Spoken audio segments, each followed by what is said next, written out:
Teacher Amor mula sa Northville 6 Elementary School.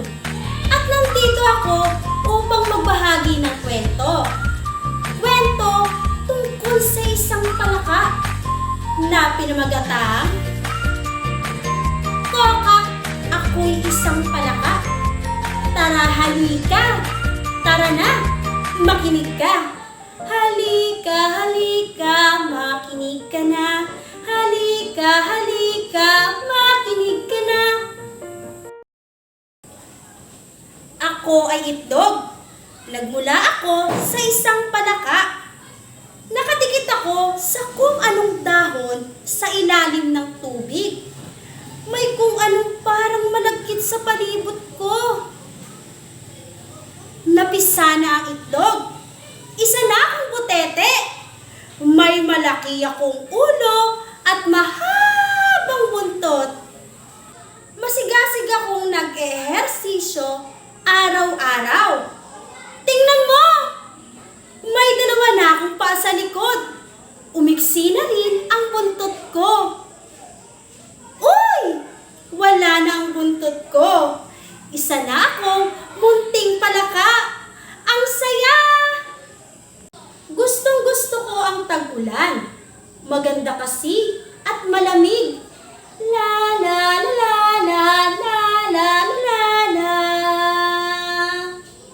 Shhh! Huwag kang maingay. May nakita akong lamok. Kailangan kong mag-focus. Inilabas ko ang mahaba kong dila. Dumikit sa dila ko ang lamok at nilunok ko siya. Ang sarap! Hilig kong kumain kasi ng mga lamok, langaw at iba pang kulisap.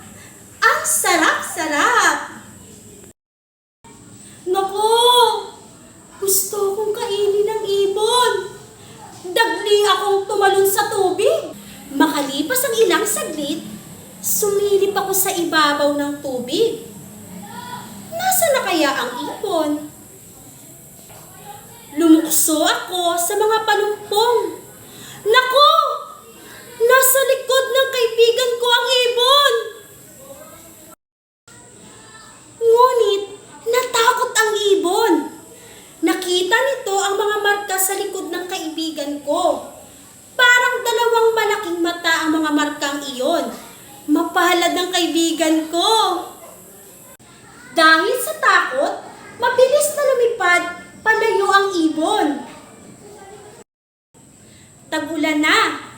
Panahon na naming magkakaibigan para kumokak ng malakas.